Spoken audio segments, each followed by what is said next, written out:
a 6-3 ruling that changed carry rights. For decades, millions of Americans were told they had a constitutional right to carry a firearm, but only if the government believed they deserved it. In states like New York and California, ordinary citizens were denied permits simply because they could not prove a special need beyond self-defense. That system operated quietly, unevenly, and with enormous discretion placed in the hands of local officials. In a 6-3 decision, the Supreme Court put an end to that approach and fundamentally changed how concealed carry laws must operate nationwide. This ruling did not create a new right. It reaffirmed an existing one and corrected how states were allowed to regulate it. The consequences are still unfolding in courts across the country. Please subscribe to our channel where we focus on what the law actually says and why it matters.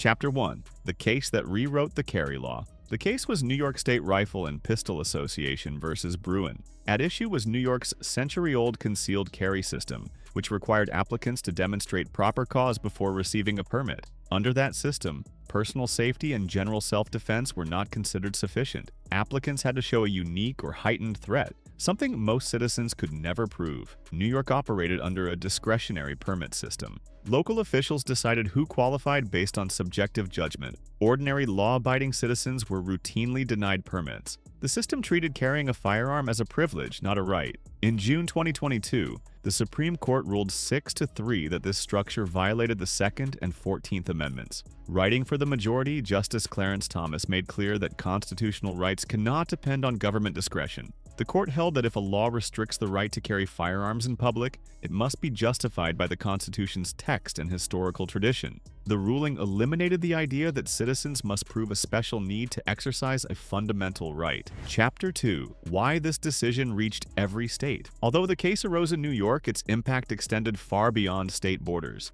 Several states operated similar discretionary permit systems that required applicants to justify their need to carry. These systems often produced inconsistent outcomes and widespread denial of permits. After the ruling, those frameworks could no longer stand as written. States using discretionary carry systems were forced to revise their laws. Permit approval could no longer be based on personal judgment. Meeting objective requirements became the legal standard. Self-defense was recognized as a sufficient reason to carry. In response, many states transitioned toward shall-issue systems. Under these models, permits must be issued if applicants meet clear statutory criteria, such as background checks and training. However, not all states accepted the ruling without resistance. Some enacted new regulatory schemes designed to limit where and how permits could be used, shifting the fight into a new phase.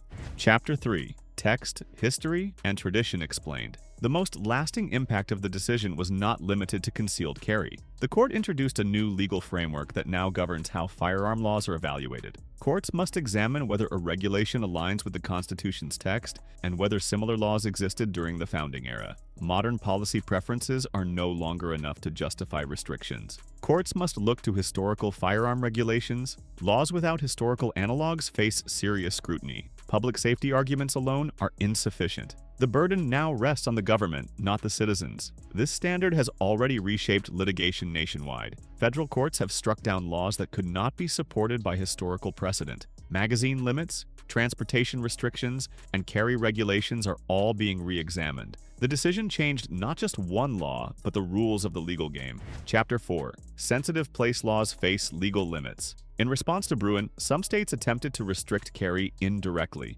Rather than denying permits, they expanded sensitive place designations. Entire cities, transportation systems, and public spaces were declared off-limits. This raised a new constitutional question. States designated broad areas as sensitive. Permit holders were effectively disarmed in public. Historical analogs were often lacking. Courts were forced to intervene. In cases like Antoniuk and May versus Bonta, courts scrutinized these restrictions under the text and history standard. While some sensitive locations are historically supported, blanket bans are not. The Supreme Court declined early intervention, allowing lower courts to develop the record. However, multiple appellate cases are now positioned for future Supreme Court review. Chapter 5. The ruling still shapes gun law in 2026. As of January 2026, Bruin continues to control Second Amendment litigation nationwide. Lower courts remain divided on its application, but its authority is unquestioned. States must justify restrictions using historical evidence, not policy arguments. That shift has permanently altered firearm law.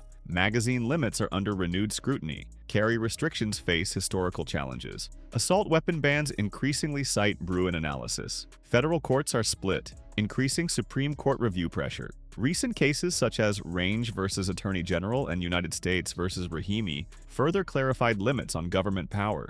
While not carrying cases, they reinforce that constitutional rights cannot be broadly stripped without historical justification. Together, these rulings signal a court committed to enforcing the Second Amendment as written. The concealed carry landscape has changed, and the effects continue to expand.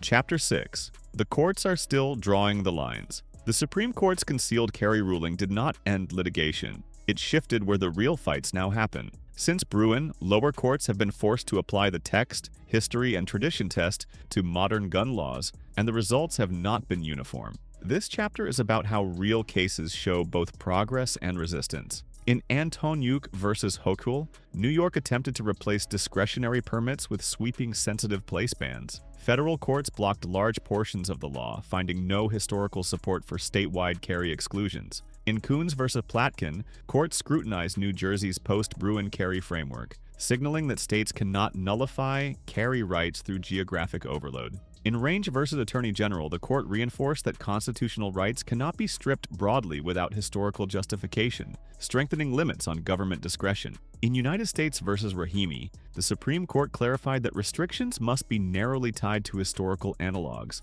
not generalized safety claims. Together, these cases show the pattern. States may regulate carry, but they cannot erase it in practice. Courts are increasingly unwilling to accept modern policy arguments without historical proof. The legal boundaries of carry rights are still being defined, but the direction is now constitutionally anchored. What this means going forward. What these cases make clear is that concealed carry law in America has entered a new phase. The Supreme Court has spoken on discretion, and lower courts are now being forced to work within real constitutional limits. States still have room to regulate, but they no longer have free rein to decide who deserves a right and who does not. Every new restriction must now survive historical scrutiny, not political convenience. This matters because rights are not protected by silence. They are protected by precedent, by court records, and by citizens who understand what the law actually says. The real changes to gun laws are not happening in headlines or press releases. They are happening case by case, ruling by ruling, often quietly. That is why staying informed is essential.